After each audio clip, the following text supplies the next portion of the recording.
ቅድስት ቤተ ክርስቲያናችን በዛሬው ዕለት የከበረ መታሰቢያ ከምታደርግላት ከሁላችን እናት ምሕረት ከምትለምነዋ ከኪዳነ ምሕረት ረድኤት በረከት ሁላችንን ያሳትፈን። የእናት ልመና ፊት አያስመልስ አንገት አያስቀልስ ነውና ከኪዳን ሁሉ በሚበልጠው በድንግል ማርያም ኪዳን አምላካችን እግዚአብሔር ሁላችንን በምሕረቱ ይጎብኘን። በሚኖረን የትምህርት መርሃ ግብር የምንማማርበት የትምህርታችን ርዕስ የሚሆነው እንዴት እንጸልይ ነው። እስቲ በሉ በደንብ ድምፃችሁን ከፍ አድርጋችሁ በሉ፣ ድገሙት። እንዴት እንጸልይ በሚል ኃይለ ቃል እንማራለን። እንዴት እንጸልይ ብለን ነው የምንማረው እንጂ ጸልዩ ብለን አንማርም። ምክንያቱም ጸሎት ለክርስቲያን የዕለት ዕለት ተግባሩ ነው። የማይጾም የማይጸልይ የማይሰግድ የማይመጸውት መቼስ ራሱን ክርስቲያን ነኝ ብሎ ይጠራል ብዬ አልጠብቅም። ስለዚህ በአንድም በሌላም መንገድ እንጸልያለን። ምናልባት እንደበረቱት ውዳሴ ማርያሙን ባንደግመው፣ ዳዊቱን ባንደግመው፣ በመቅደሱ ጸሎት በኪዳን በቅዳሴ ባንበረታ በቀን እንደው አንድ ጊዜ አቡነ ዘበሰማያት ሳይል የሚውል ክርስቲያን ካለ ከባድ ነው። ስለዚህ ትምህርቱ እንጸልይ ሳይሆን እንዴት እንጸልይ ነው። ጸሎታችን ቅድመ እግዚአብሔር እንዲደርስ ምላሽ የሚያመጣ ጸሎት፣ ታሪክ የሚቀይር ጸሎት፣ ነገራችንን የሚገለብጥ ጸሎት፣ ሐዘናችንን ወደ ደስታ የሚቀይር ጸሎት፣ ማጣታችንን ወደ ማግኘት የሚቀይረው ጸሎት እንዴት ነው የሚጸለየው? እንደነገርኳችሁ የጸሎት ችግር የለብንም። በአንድም በሌላም መንገድ እንጸልያለን። ችግሩ እንዴት መጸለይ እንዳለብን አናውቅ። የሚጸልይ የሚጠይቅ መዝጊያን የሚያንኳኳ እንደሚከፈትለት መጽሐፍ ቅዱሳችን ነግሮናል። በጸሎት የማያንኳኳ ሰው የለም። በዚህ በቅዳሴያችን አማኑኤል ለሚመቱት የተከፈተ በር ነው ይላል። ደግሞ በጸሎት ለሚጠይቁት የሚሰማ አምላክ ነው። ጆሮን የፈጠረ ጌታ ይሰማል። ብዙ ጊዜ ጸልየን ብዙ ጊዜ ጠይቀን ጸሎቴ አልተሰማም ካልን እንዴት መጸለይ እንዳለብን ዛሬ እንማራለን። እኔን አቁሞ እናንተን አስቀምጦ ጌታ መንፈስ ቅዱስ ሁላችንን ያስተምረን። የተቀመጥንበትን ስፍራ ደግሞም የመጣንበትን ዓላማ እንድንዘነጋ የሚያደርገውን ጥንተ ጠላት ዲያብሎስን ሥጋውን በቆረሰበት ደሙን ባፈሰሰበት በቅዱስ መስቀሉ ራሱን ቀጥቅጦ ከእግራችን በታች ይጣልልን። የሚያስተምር ማን ነው? አሁን ልባችሁን እግዚአብሔር ያስተምረኛል ብላችሁ ክፈቱ ለእግዚአብሔር። የልድያን ልቡን ያድላችሁ። ለኔ ለደካማው የአባቶችን አንደበት ከፍቶ እንዳስተማረ አንደበቴን እንዲያከናውንልኝ ቅዱስ ፈቃዱ ይሁን። እንግዲህ ጸሎት ማለት ባጭሩ ከእግዚአብሔር ጋር መነጋገር ነው። ከማን ጋር መነጋገር? መልሱልኝ። ከማን ጋር መነጋገር? አሁን ልብ በሉ። ሰማይና ምድርን ከፈጠረ የሚታየውንና የማይታዩትን ከፈጠረ ፈጥሮ ከሚገዛ ሰራይ ዓለማትን የሰራ መጋቤ ፍጥረታት ፍጥረቱን የሚመግብ ከእግዚአብሔር ጋር መነጋገር ማውራት፣ መወያየት። ምን? ጸሎት። መጀመሪያ ማወቅ ያለብን ይሄ ነው። ሴቶች በሴቶች መግቢያ፣ ወንዶች በወንዶች መግቢያ ተጠግታችሁ ቅጽሩን ስትጸልዩ ከማን ጋር እየተነጋገራችሁ ነው?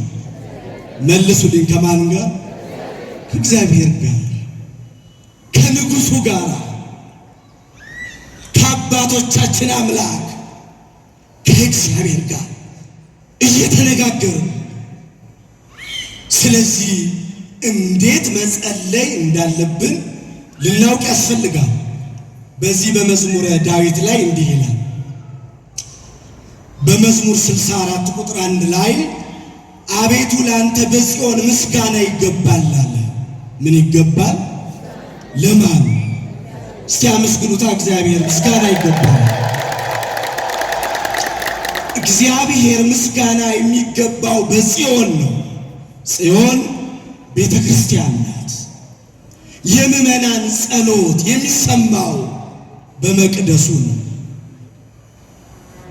ጸሎታችንን የምናቀርበው መላእክት በሚወጡበትና በሚወርዱበት፣ ቅዱስ ሥጋው ክቡር ደሙ በሚቆረስበት በአጸደ መቅደሱ በቤተ ክርስቲያን ነው። አቤቱ ለአንተ በጽዮን ምስጋና ይገባል። ሥጋ የለበሰ ሁሉ ጸሎትን ወደምትሰማ ወደ አንተ ይመጣል። ምንን ወደምትሰማ? ምዕመናን እዚህ ቅጥር ግቢ ውስጥ ስትገቡ ንጉሣችን ያማረው ቀንበር፣ የቀለለው ሸክም፣ የበዛው ምና፣ እጽፍ ድርብ የሆነው መክሊት፣ አልጫን ያጣፈጠው ጨው፣ ጨለማውን ያስወገደው ብርሃን የድንግል ማርያም ልጅ ኢየሱስ ክርስቶስ ጸሎታችንን እንደሚሰማን እርግጠኛው ጸሎትን ወደምትሰማ ወደ አንተ ይመጣል። አቤቱ የአመፃ ነገር በረታብን አለ። እውነት በሕይወታችን ብዙ ፈተና፣ ብዙ ተግዳሮት አለብን። እዚህ የምንመጣው ለማረፍ ነው። እግዚአብሔር ያሳርፈን። ምን ለመሆን ነው የምንመጣው? ለማረፍ። እንባችን እንዲታበስ፣ እንቆቅልሻችን እንዲፈታ ነው በዚህ የምንመጣው። አቤቱ የአመፃ ነገር በረታብን ካለ በኋላ በአደባባይህ ለማደር የተቀበልከው ሕዝብ ምስጉን ነው አለ። ምንድን ነው? አመሰገናችሁ እኮ መጽሐፍ፣ ቅዱሱ መጽሐፍ በአደባባይህ ለማደር የተቀበልከው ሕዝብ ምስጉን ነው አለ። የእግዚአብሔር መቅደስ ይሻለኛል ብላችሁ ከካፍቴሪያው፣ ከካፌው፣ መንገድ ላይ ከሚደረገው ከወኩ ተለይታችሁ በአደባባዩ ስለተሰበሰባችሁ መጽሐፍ ምስጉን ናችኋል። ምንድናችሁ? በአደባባይ ለማደር የተቀበልከው ምስጉን ነው። በእኔና በእናንተ ጥበብ፣ በእኔና በእናንተ ዕውቀት እዚህ ቅጥር ግቢ ውስጥ አልገባንም። በማን ቸርነት ነው? በማን ቸርነት? አዎ ዳዊት በሌላ ስፍራ በመዝሙር 5 ቁጥር 7 ላይ እኔ ግን በምሕረት ብዛት ወደ ቤትህ እገባለሁ፣ በቅድስና መቅደስ እሰግዳለሁ አለ። ምን እላለሁ? ስትገቡ ምን አድርገን ነው የምንገባው? ተሳልመን ሰግደን፣ ቅጥሩን ተሳልመን ነው። እንደውም ይሄ ጸሎት ሊለምድብን ይገባል። ልክ በሯ ላይ ስንደርስ አቤቱ በምሕረት ብዛት ወደ ቤትህ ምን እላለሁ? እገባለሁ። አንተን በመፍራት በቅድስና መቅደስ ምን እላለሁ? እሰግዳለሁ። አቤቱ የአመፃ ነገር በረታብን፣ በአደባባዮች የተቀበልከው ሕዝብ ምስጉን ነው ካለ በኋላ ከቤት በረከት እንጠግባለን። ምን እንጠግባለን? እስቲ በረከቱን የሚያጠግበን አምላክ አመስግኑ። በረከተ ሥጋ በረከተ ነፍስ ከመቅደሱ አለ።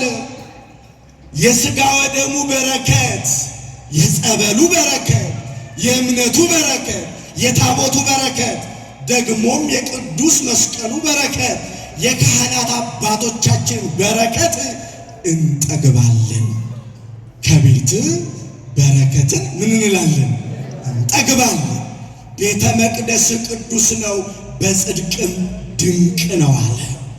አሁን ይሄ ግቢ ይሄ መቅደስ ድንቅ ቦታ ነው። ምንድን ነው? ድንቅ ቦታ።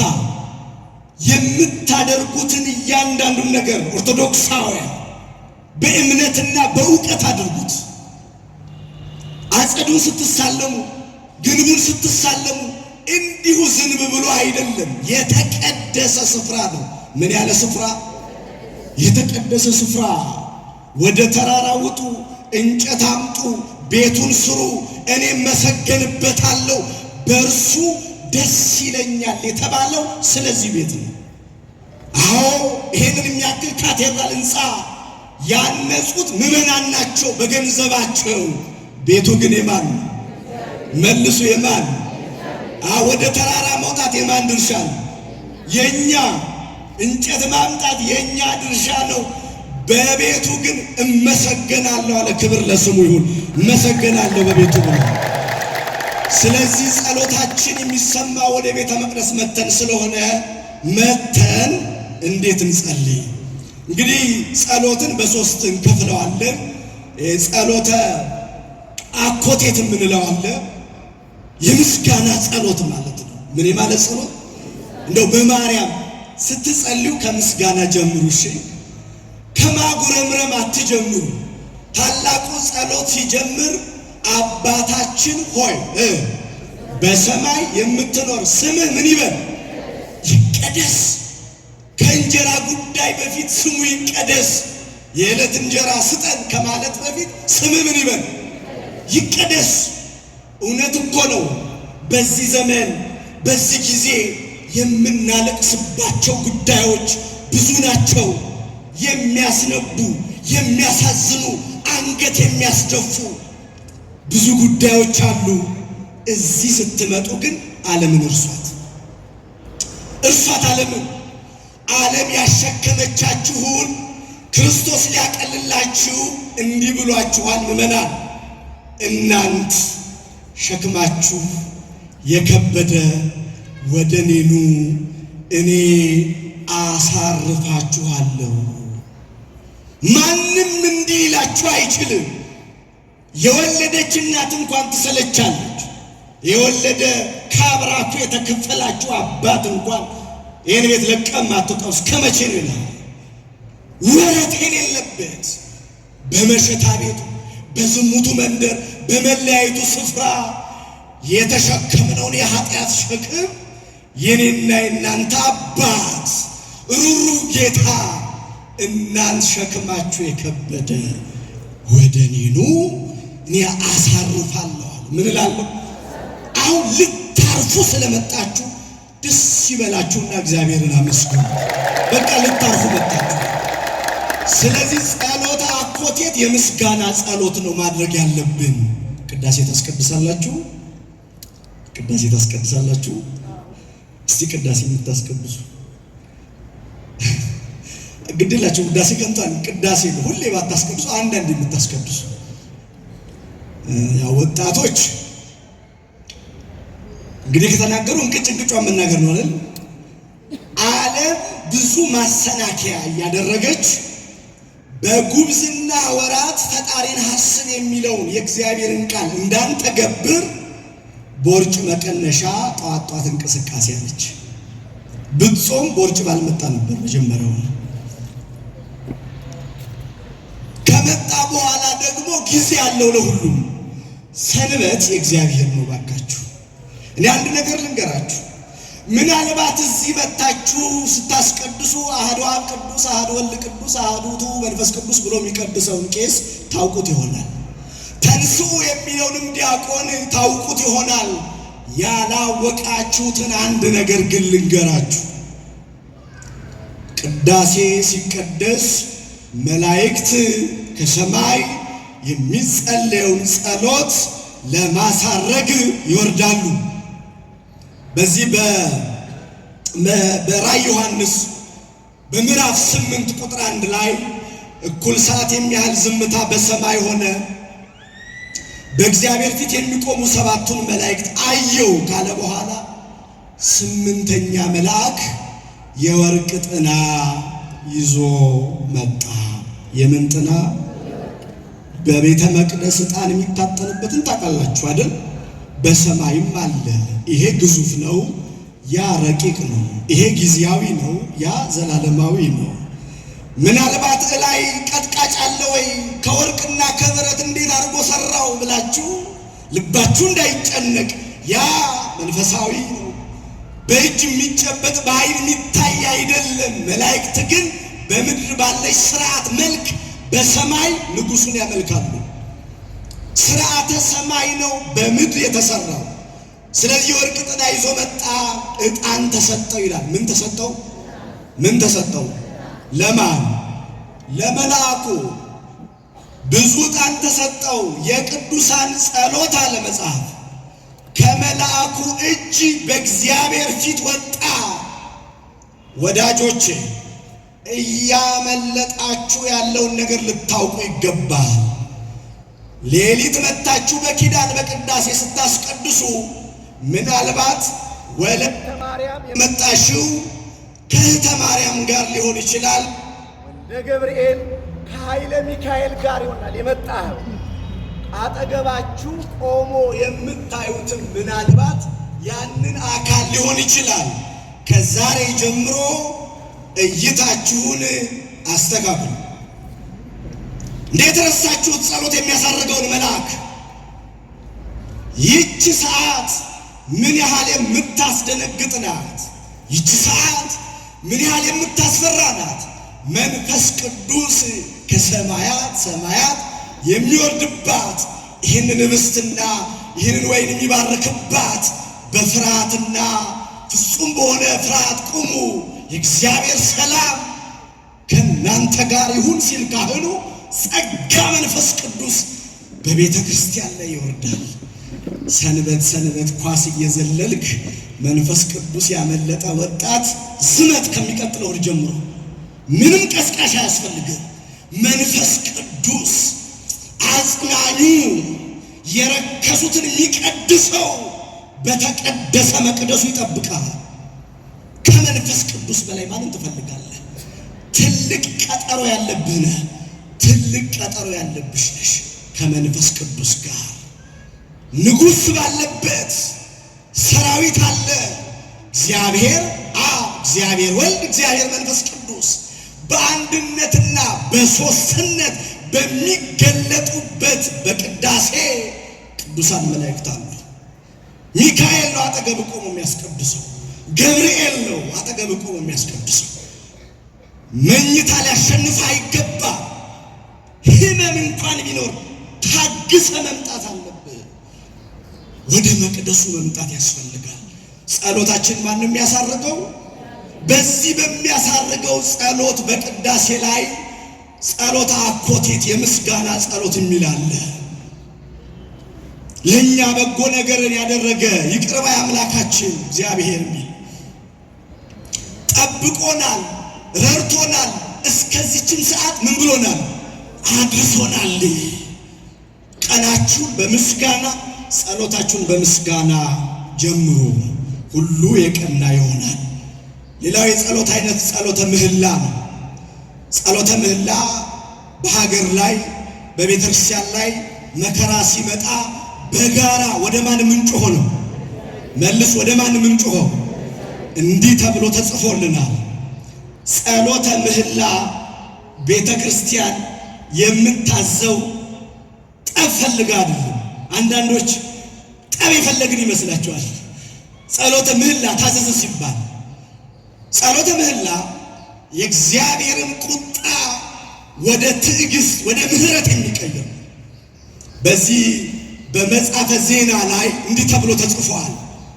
ሶሎሞን የእግዚአብሔርን ቤት ሰርቶ ጨረሰ። የማንን ቤት? እግዚአብሔር በሌሊት ለሶሎሞን ተገለጠለት። እግዚአብሔር በምሕረት ይገለጥልን። ይህን ቤት ለራሴ ለመስዋዕት ቤት መርጬዋለሁ አለ። ምስኪን የሆኑ ሰዎች አሉ። ወደ መቅደሱ ስንገባ ድንጋይ ነው የምትሳለሙት ይሉናል። በፍጹም በገንዘባችን ሰርተን የጨረስነውን መቅደስ እግዚአብሔር እንዲህ ብሎ ይባርከዋል። ይህን ቤት ለራሴ ለመስዋዕት ቤት መርጬዋለሁ አለና እንዲህ አለ። እኔ እግዚአብሔር አለ በበደላችሁ ምክንያት በምናችሁ ምክንያት ብቆጣ አለ። እግዚአብሔር ቁጣውን ያርቅልን። ከምሕረት ወደ መዓት ዘንበል ብዬ ገበሬ የዘራውን ዘር እንዳያጭ አንበጣ አዝዤ እንዲበላው ባደርግ እንዳይበቅል የሰማይ መስኮትን ብዘጋ አለ እግዚአብሔር እንዲህ ካለ መዓት ይሰውረን ባደርገው አለ እግዚአብሔር። በስሜ የተጠሩ ሕዝቤ ሰውነታቸውን አዋርደው ዝቅ አድርገው በዚህ መጥተው ቢጸልዩ በሰማይ ሆኜ ጸሎታቸውን እሰማለሁ አለ። ክብር ለእግዚአብሔር። ስለዚህ ጸሎተ ምህላ የሚደረገው ለዚህ ነው። ሶስተኛው የጸሎት አይነት በእያንዳንዳችን ሕይወት ውስጥ በሚደርስብን ተግዳሮት ከእግዚአብሔር ጋር ለመነጋገር የምናደርገው ሱባኤ የያዝን የግል ጸሎት። ምንይዝባቸው ብዙ ጉዳዮች አሉ። በዛ ማንን እንጠይቃለን? ማንም? እግዚአብሔር። የጸሎቱ አይነቶች ሶስቱ ናቸው። እንግዲህ እነዚህን የጸሎት አይነቶች ስንጸልይ ሌላ የምናየው ነጥብ ምንድነው? እግዚአብሔር ጸሎታችንን መስማቱን እንዴት እናውቃለን? አሁን ይሄ ነው የሚያስፈልገው። እንደ ተሰማችሁ እርግጠኛ ናችሁ ወይስ አይደላችሁ?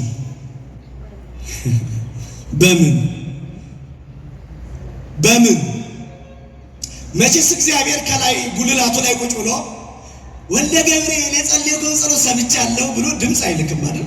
እንዲህ አትጠብቁም እናንተ። እህቴም እንደዛ አትጠብቂም።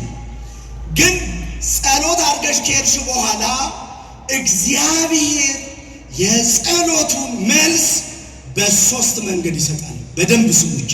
በስንት መንገድ? አሁን እቺን ካወቃችሁ ማጉረምረም የሚባል ነገር ከዛሬ ጀምሮ ይቀራል። እግዚአብሔር እንደሰው ሆነ አልሰማኝም የሚል ነገር ይቀራል ማለት ነው። የመጀመሪያው በአስቸኳይ ለጸሎታችን መልስ ይሰጣል። በምን?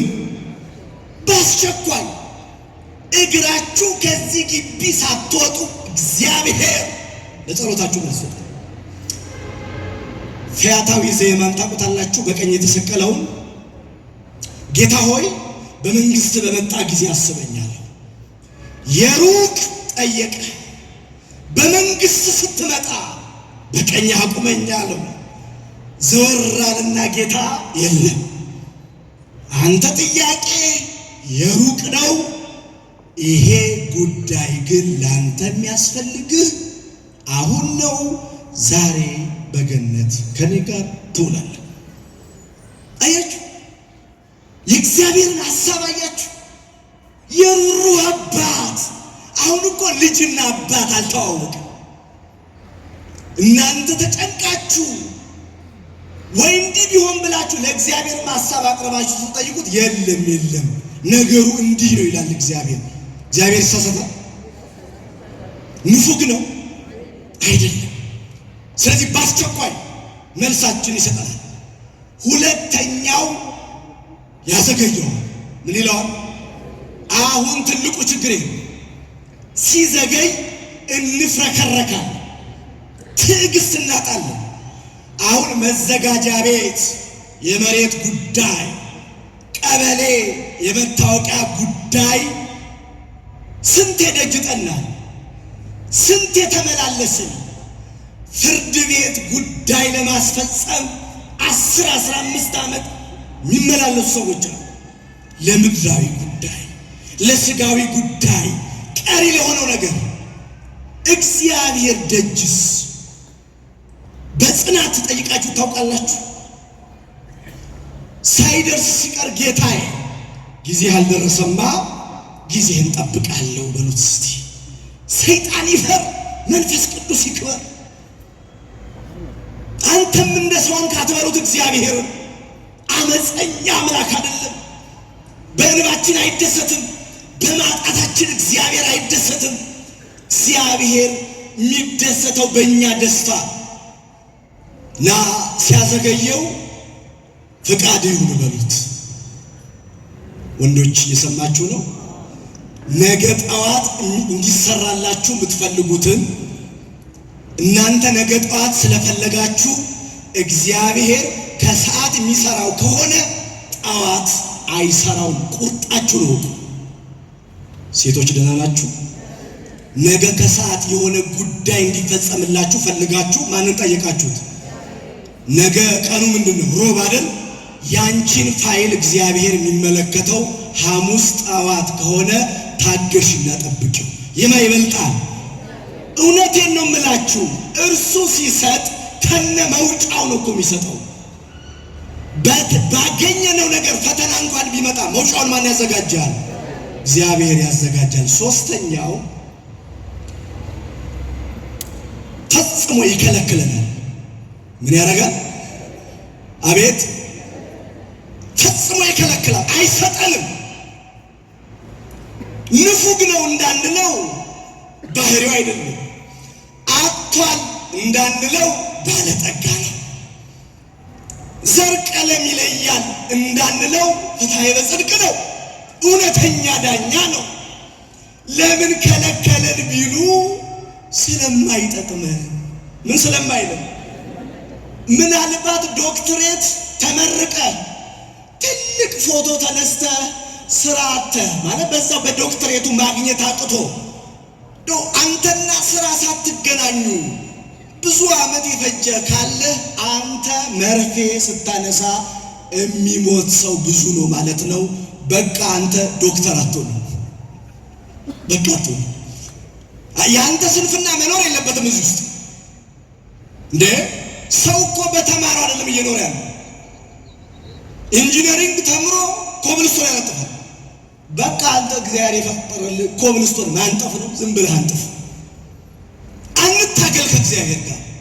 ያቺ የዘብዴዎስ ሚስት ምንድን ነው ያደረገችው? ማቴዎስ ወንጌል ምዕራፍ 20 ቁጥር 20 ላይ ወደ ጌታ መጣችሁለት ልጆቿን ይዛ አንዱን በቀኝ አንዱን በግራ ሹምልኝ አለችው። የምትለምኚውን አታውቂም አላት። ለልጆቿ ሞትን የለመነችው ክርስቶስ ከሰማይ የወረደው ከድንግል የተወለደው የወደቅነውን ሊያነሳ ነው። ክብር ይግባው። የረከስነውን ሊቀድስ ነው። ክብር ይግባው። ከግራ ቁመት ወደ ቀኝ ሊያመጣን ነው። ክብር ይግባው። አዎ ሞታችንን በሞት ሽሮ እርሱ በቀራንዮ እርቃኑን ጸጋ ሊያለብሰን ነው። አልገባትም ይህ ምስጢር። እስራኤልን ከሮም ቀኝ ግዛት ሊያወጣ መሰላትና ቦታ ሳያዝብኝ ልጆቼን ቦታ ሊያስይዛለች። መጣችና አንዱን በቀኝ አንዱን በግራ ሹም ስትለው እኔ የምጠጣውን ጽዋ ይጠጣሉ አላት። አፏን ሞልታ አዎን አለችው። በይ ይሄስ ከአባቴ ዘንድ ለተፈቀደለት ነው። ክርስቶስ የሚጠጣው ጽዋ ሕማም መከራ መስቀሉ ነው። እሷ የሚጠጣ ነገር ሲባል ወይን መሰላት መሰለኝ በቀኝና በግራ ስቀልልኝ እኮ ነው ያለችው። ምትለምኙን ምን አታውቂም። ሞትን ለመነች። ለዛ እኮ ነው እማምላክ ወላዲተ አምላክ ድንግል ማርያም ለዮሐንስ ወንጌላዊ መስቀል ስር እንኋት እናት ተብሎ የተሰጠው። ታውቃላችሁ ይህን ምስጢር? የሥጋ እናቱ ሞት ለምን አለታለች? በግራ በቀኝ ከተባሉት አንዱ ዮሐንስ ወንጌላዊ ነው እኮ። መስቀል ስር ሲያገኘው ዝቅ አላየውና እንኋት እናትህ። እንደ ሥጋ እናትህ ልመናማ ቢሆን ቦታ ወይ በቀኝ ወይ በግራ ልትሰቀል ነበረ። ከዚህ በኋላ ምሕረት የምትለምን እናት እንካ ተብሎ እማምላክ ተሰጠችው። አመስግኑ እግዚአብሔር። እናታችን በዓለም አቀፍ በአብያተ ክርስቲያናት ሁሉ የምትወደደው ማርያም የእናትነት ምልክት ያላት ቅድስት ድንግል ማርያም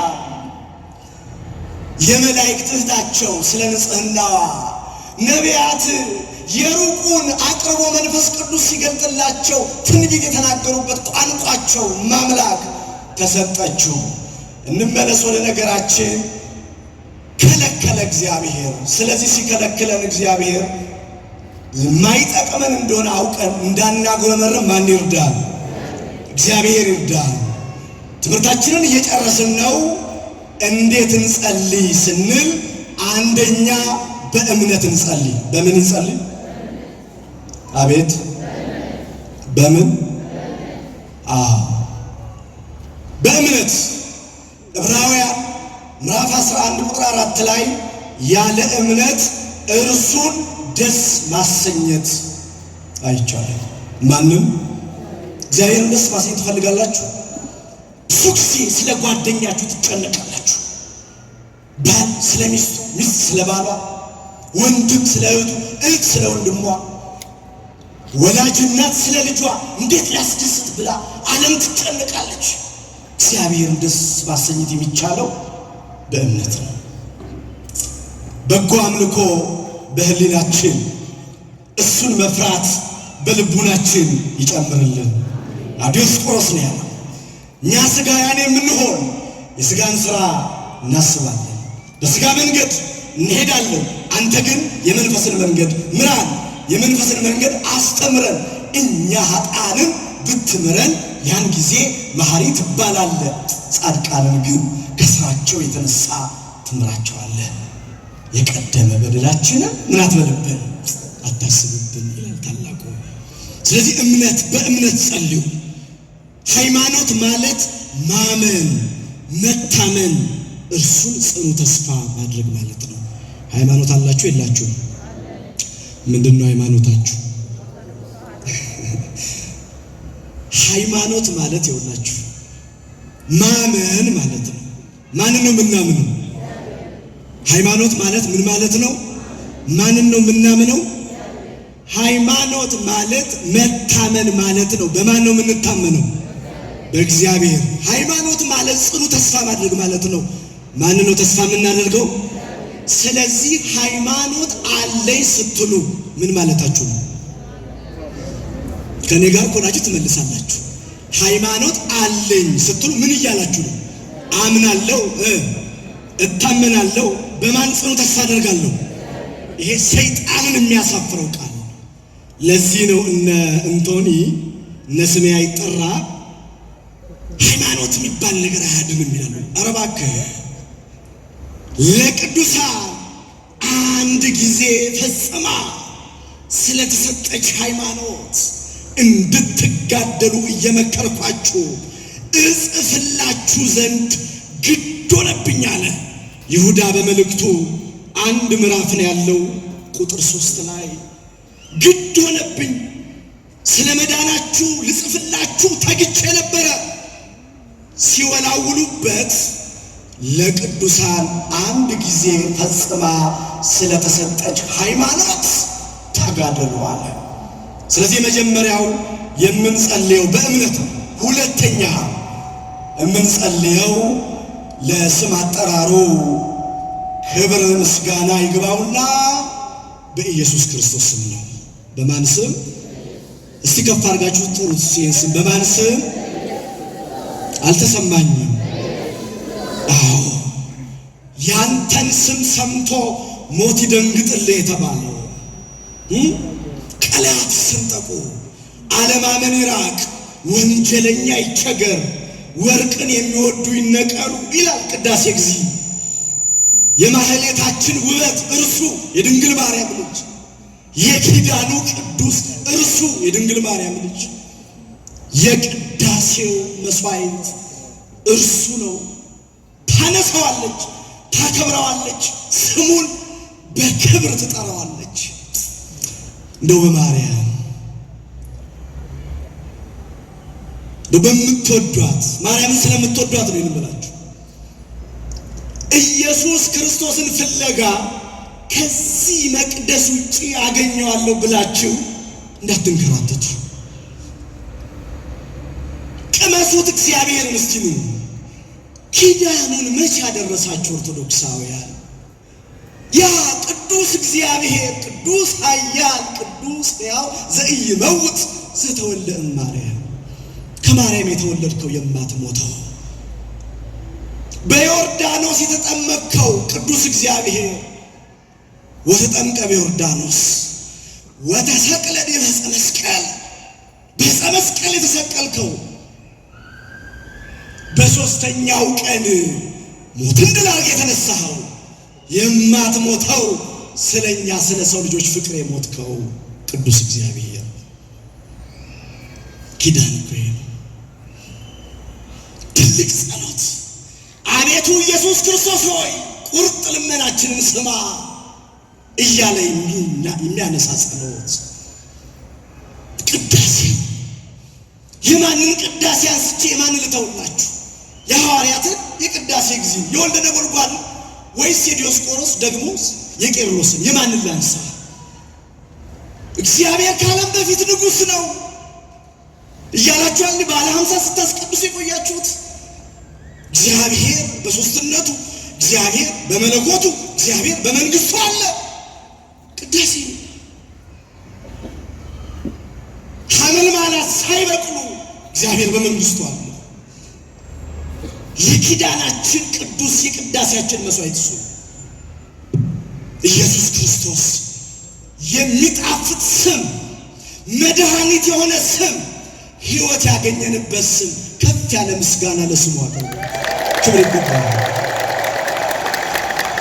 ይሄ ጌታ እንዲህ አለ በዮሐንስ ወንጌል ምዕራፍ 14 ቁጥር 13 ላይ ማናቸውንም ነገር በስሜ ብትለምኑ አደርገዋለሁ አለ። ምን እለዋለሁ?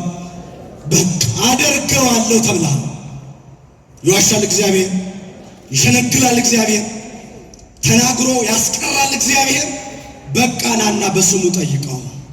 በሰማይ የምትኖር እያልክ ስሙን ጥራ።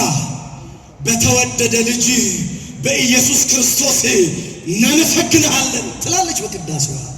በተወደደ ልጅ ውረድ ተወለድ ብለህ ለድነተ ዓለም በላከው በአንድ ልጅ እናመሰግንሃለን። እግዚአብሔር አብን እግዚአብሔር መንፈስ ቅዱስን በአንድ ልጁ በክርስቶስ እናመሰግናለን። ምን ብለን? እስመ በፈቃዱ ወበስምረተ አቡሁ ወመንፈስ ቅዱስ መጽአ አድኀነነ ብለን በአባቱ ፍቃድ በእርሱ ፍቃድ በመንፈስ ቅዱስ ፈቃድ መጥቶ አዳነን። በአንድ ልጅ በኢየሱስ ክርስቶስ ምን እንልሃለን? እናመሰግንሃለን። የምክርህ አበጋዝ ጥበብህና ኃይል ክንድህ በሚሆን በአንድ ልጅ እናመሰግንሃለን። ምስጋና ላንተ ጽን ከሚሆን ከመንፈስ ቅዱስ ጋር ዛሬም ዘወትርም ለዘላለሙ እያልን እናመሰግንሃለን። ምንድነው የጎደለባችሁ? ክርስቶስ ሙላት ነው። ምንድነው ያጣችሁት? ክርስቶስ ሀብት ነው። ክርስቶስን ያክል አባት ይዘን ወላጅ እንደሌለው ልጅ ማልቀስ አይገባም። በስሙ እንድንለምን አምላካችን ይርዳን። ሶስተኛ ስንጸልይ እንዴት እንጸልይ ከተባለ እንደ እርሱ ፍቃድ። እንደማን ፍቃድ? ያቃተን እሱ። እዚህ እንመጣና ልብንና ኩላሊትን ለሚመረምር ጌታ የተሰወረውን ለሚገልጥ አምላክ ፋይል የምናስገባ ሰዎች አሉ። አንዴ እኔ ቀልድ አይደለም ትክክል የሰማሁትን ነው የምነግራችሁ። ኮሌጅ በመማርበት ጊዜ እዚህ ልደታ መድኃኒዓለም ታውቁታላችሁ። እዛ ጠዋት ገባና አሳለማለሁና አንድ አባት አቤት እጅ አዘረጋጋቸው እንዲህ የዘረጉት በቃ የማይወርድ ነገር አለ ብዬ አልጠብቅም። ይወርዳል መቼስ እና ድምፃቸውን ከፍ አድርገው ነው የሚጸልዩት። ማለት ይረብሻል ጸሎታቸውም እና ያን የምታስታውሱ ከሆነ ሎተሪ የሚባል ነበር በሳምንት አንድ የሚወጣ። ጌታ ሆይ አሉ። ቀላል የምነግራችሁ በጆሮዬ ላይ የሰማሁትን በዓይኔ ያየሁትን በየሳምንቱ የሚወጣውን ሎተሪ ያውጣልኝ ይሉታል ለእግዚአብሔር። እንዴት እንደሚያልፍልን ለእግዚአብሔር ነግረነው ነው እንደሚያደርገው። እኛ እኮ ልመናችንን ማሳወቅ እንጂ መንገዱን ማሳየት አይጠበቅብንም። አንድ ነገር ልንገራችሁ፣ እግዚአብሔር የሚያምረንን ሳይሆን የሚያምርብንን ነገር ነው መርጦ የሚሰጠን። የጠየቅነውን ሁሉማ ብንቀበል ኖሮ እኮ እያንዳንዳችን በክራንች ነበር የምንሄደው። የሆነ ቦታ እንደርስና ምን ነው እግሬን በሰበረው እንላለን። እማይሳነው ጌታ ቆረጥ፣ በሚቀጥለው ቀኝን ቆረጥ ቢያደርገው ጠቅላላ ሕዝቤ ጉንድሽ ነበር የሚሆነው። ግን እግዚአብሔር ይሰማል። ብርጭቆ ተሰበረ ብላ እኮ ወላጅ እናት ልጇን አንተን ከምወልድህ ውሃ ሆነ በቀረ ትለዋለች። የቆሙን ውሃ ማድረግ አይችልም እግዚአብሔር። ግን ይሰማል። ዘይቱ አይሰማም። መርጦ የሚሰማን አምላክ አመስግኑት፣ ክብር ይገባዋል። መርጦ ነው የሚሰማ። ስለዚህ ስንጠይቅ እንደማን ፈቃድ? እስቲ ከኔ ጋር በሉ፣ የሚያምረኝን ሳይሆን የሚያምርብኝን ስጠኝ። እግዚአብሔር እንደ ፈቃዱ የሚገባንን ይስጠን። ለዚህ ነው በዚህ በአንደኛ የዮሐንስ መልእክት ላይ እንዲህ ተብሎ ተጽፏል። ምዕራፍ 3 ቁጥር 15 ላይ ምዕራፍ 3 ቁጥር 20 ላይ በእርሱ ዘንድ ያለን ድፍረት ይህ ነው፣ እንደ ፈቃዱ አንዳች ብንለምነው አይከለክለንም። እንደምኑ? አሁን ደሞዝ ስጠኝ፣ ስራ ስጠኝ፣ ጤና ስጠኝ ጥሩ ነው፣ በዚህ ምድር ያስፈልጋል። ለንስሐ ሞት አብቃኝ ብላችሁ ታውቃላችሁ? ለቅዱስ ቁርባን አብቃኝ፣ ስጠኝ ደሞዝ ልመጽውት፣ ስጠኝ ጤና ልስገድበት፣ ልጹምበት ብላችሁ ጠይቃችኋል እንዴ? በዘበኛ ተጎትታችሁ ወጣችሁ እኮ ና በቃ ሰዓት አልቋል ተብላችሁ ወጣችሁ። ስራ ስታገኙ እግዚአብሔር ላይ የኮራችሁ የላችሁ? ቢዚ ነኝ ያላችሁ የላችሁ? ኧረ እኔ እኮ አይመቸኝም፣ ጠዋት ወጥቼ ማታ ነው የምገባው፣ አይመቸኝም። ትላንት ግን ተመችቶን ነበር። እግዚአብሔር የምንፈልገውን ሲሰጠን የጠፋን ሰዎች አለን። እንደ ፈቃዱ ጠይቀው የልቦናችንን መሻት ከኃጢአት በቀር ይፈጽምልን። እየጨረስኩ ነው። ሌላው በመንፈስ ቅዱስ መጸለይ። በምን መጸለይ? እስከ ዛሬ እንዴት ነው የጸለያችሁት? ምዕመናን ራሳችሁን እየተመለከታችሁ ነው? በዚህ መስፈርት ነው የጸለዩት ወይ ብላችሁ በመንፈስ ቅዱስ ጸልዩ ይላል መጽሐፍ። በዚህ በአንደኛ ይሁዳ መልእክት ያው አንድ ምዕራፍ ነው ያለው። ይሁዳ ምዕራፍ 1 ቁጥር 20 ላይ ከሁሉ ይልቅ በተቀደሰ ሃይማኖት ራሳችሁን ለማነጽ በመንፈስ ቅዱስ እየጸለያችኋል። ምን ባለ ሃይማኖት? ከኔ ጋር አላችሁ ባያችሁ? ምን ባለ ሃይማኖት? በተቀደሰ ሃይማኖት። ለካ የረከሰ ሃይማኖት አለ ማለት ነው። መጽሐፍ የተቀደሰ ሃይማኖት ካለ የረከሰ ሃይማኖት አለ። እዚህ በትንቢተ ኤርምያስ ምዕራፍ 6 ቁጥር 16 ላይ በመንገድ ላይ ቁሙ፣ የቀደመችቱን መንገድ ጠይቁ፣ በእርሷ መልካሚቱ መንገድ ወዴት እንደሆነ ጠይቁ፣ በእርሷ ላይ ተመላለሱ፣ ለነፍሳችሁ ረፍት ታገኛላችሁ አለ። ምን ላይ ቁሙ አለ? በመንገድ ላይ። አደራህን ወዳጄ፣ ስትወጣ እዚህ ሃይዌ ላይ ቆመ ጠርጎ እንዳይወስድ። እዚህ መንገድ ላይ አይደለም።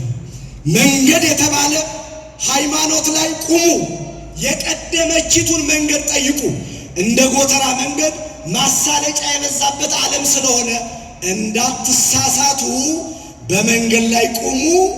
ብዙ መንገዶች አሉ፣ የቀደመችቱን መንገድ ጠይቁ። እየተግባባን ነው? እዚህም ክርስቶስ እኛ ጋር ይልሃል፣ እዚህም ይልሃል፣ እዚህም ይልሃል፣ እዚህም ይልሃል። ኢየሱስ ክርስቶስ ስንት ነው? ሃይማኖት ስንት ነው? አሁን መንገዱ ያሳስታል አያሳስትም? ዘመኑ ብዙዎችን አሳስቷል። መንግሥተ ሰማያት የማያገባ መንገድ የጀመሩ ሰዎች አሉ። በተቀደሰ ሃይማኖት ራሳችሁን ለማነጽ በመንፈስ ቅዱስ እየጸለያችሁ ካለ በኋላ ደግሞም በእግዚአብሔር ፍቅር ራሳችሁን ጠብቋል። ስለዚህ በመንፈስ ቅዱስ መጸለይ። በመንፈስ ቅዱስ ስንጸልይ የሰው ኃጢአት ማየት ትተን ስለ ራሳችን ኃጢአት እናለቅሳለን። በመንፈስ ቅዱስ ስንጸልይ የራቀው ቀርቦልን የተሰወረው ተገልጦልን እንጸልያለንና በመንፈስ ቅዱስ እንድንጸልይ አምላካችን ይርዳን። ሌላው ያለ መሰልቸት ጸልዩ። ምን ያለ ማለት? ሉቃስ ወንጌል ምዕራፍ 18 ቁጥር 1 ግቡና አንብቡ። አንዲት ሴት ወደ ዳኛ እየመጣች ፍረድልኝ ፍረድልኝ ፍረድልኝ ትለዋለች። ንጉሡ እግዚአብሔርን አይፈራም፣ ሰውን አያፍርም። እየተመላለሰች ስትጠይቀው እግዚአብሔርን ባልፈራ ሰውን ባላፍር ስለምትጨቀጭቀኝ ምን ልበላት አለ? ልፍረድላት ብሎ ፈረደላት። ስሙ አለ ጌታ። ይሄ አመፀኛ ንጉሥ የተናገረው። እንግዲህ ስለ ጭቅጨቃ ብዛት ብሎ ከፈረደላት ስጋዬን የቆረስኩላችሁ ደሜን ያፈሰስኩላችሁ በቅባ ሜሮን ያከበርኳችሁ እኔ የምትጠይቁኝን እንዴት አልሰጣችሁም? ግን ያለ መሰልቸት ምን በሉ እንድንጸልይ ይርዳል። ሌላው የበደሉንን ይቅር በማለት እንጸልይ። ምን ያሉንን እላያችን ላይ መዓት እየጠራን ነው። እስከ ዛሬ ጸሎታችን ያልተሰማው አባታችሁ ነው የሚለው ጸሎት በልምድ የሚጸልይ አይደለም። የተዋህዶ ልጆች በእምነትና በእውቀት ነው የሚጸለየው። የበደሉንን ይቅር እንድንል ኃጢአታችንን ምን በለን ለማን ያልነው መስፈርት እኮ አስቀመጥንለት። የበደሉንን የበደልኳቸውን አይደለም የሚለው የበደሉንን የገፉንን ይቅር እንደምንል አንተ ምን በለን። የበደሉንን ይቅር ካላለን እኮ ይቅር አትበለን እያለው እኮ ነው። እየገባን ነው ወይ? እቺን ፓርት እንዝለላት መሰለኝ። እሷ ጋር ስንደርስ መዝለል ሳያዋጣ አይቀርም።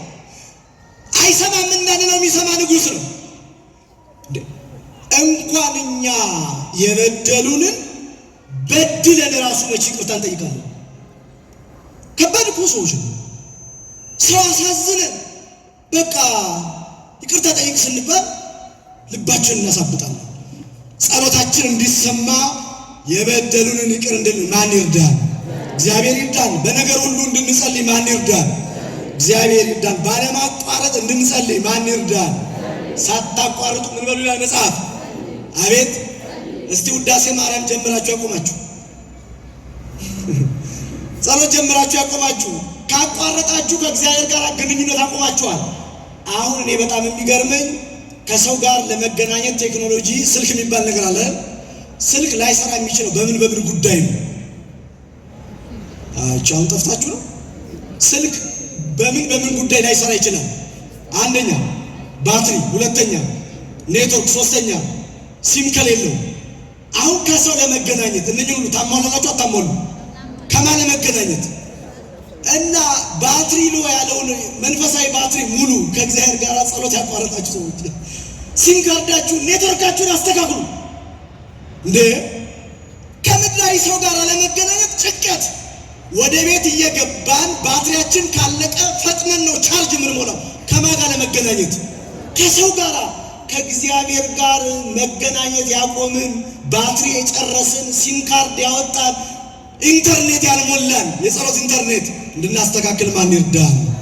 በመጨረሻ በምልጃ ጸልዩ። በምን ጸልዩ? በምን ጸልዩ? በምልጃ።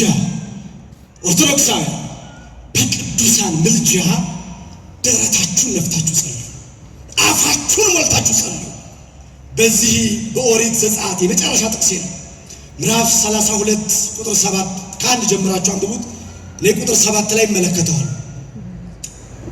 እስራኤላውያን ሙሴ ካጠገባቸው በሄደ ጊዜ በደሉ፣ ጥጃ ሰርተው አመለኩ።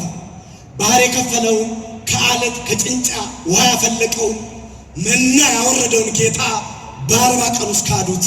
እግዚአብሔር ተቆጣና ሙሴ ጋር ሄደ። ማጋ ሄደ። የሁላችሁ ይሄ መንደር ያሉ ሰዎች በቅዱሳን ላይ ያላቸው አመለካከት ኢ መጽሐፋዊ ነው፣ ከመጽሐፍ ቅዱስ ውጪ ነው።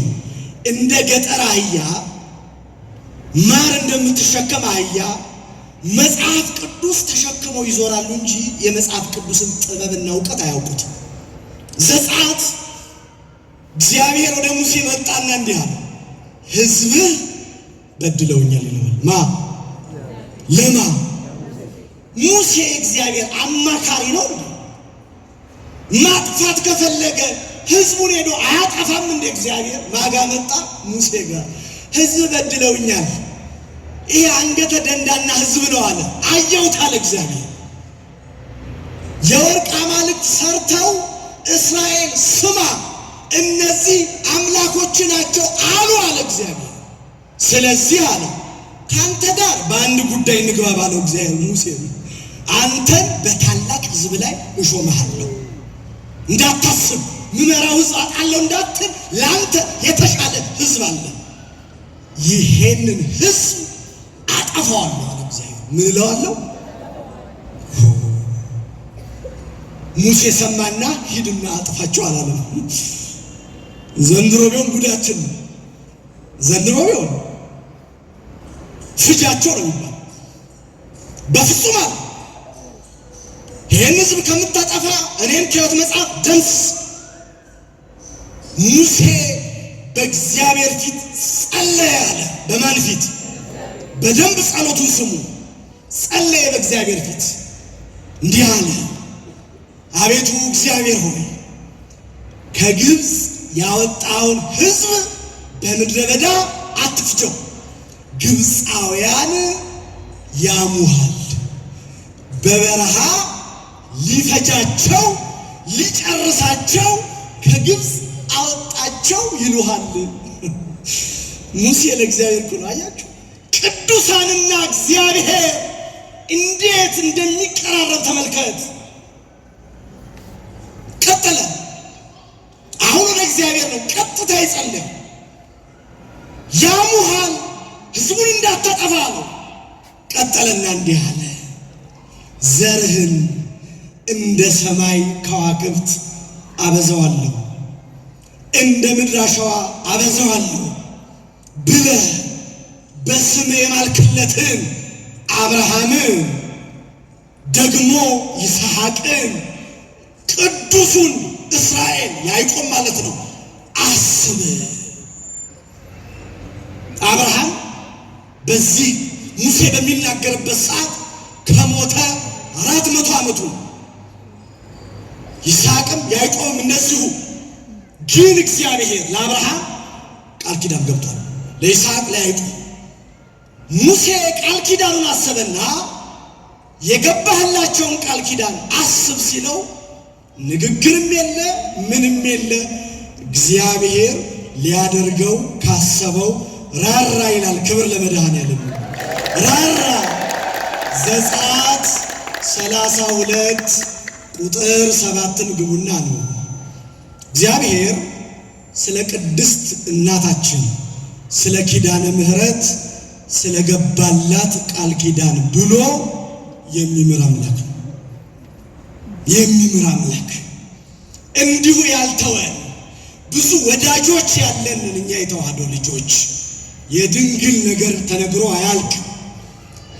ስሉጥ ስምኪ ባበ እግዚአብሔር፣ በእግዚአብሔር ፊት ስምሽ የሰለጠነ ነው የተባለላት። አብርሃም ጋር ቃል ኪዳን ገብቷል። ኖህ ጋር ቃል ኪዳን ገብቷል። ኖህ ስሙ አልተለወጠም፣ ኖህ ነው። አብርሃምም ስሙ አልተቀየረም፣ አብርሃም ነው።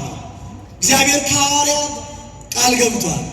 ከተክለ ሃይማኖት ጋር ቃል ገብቷል። ከቅድስት አርሴማ ጋር ቃል ገብቷል። ስማቸው ግን አልተቀየረም።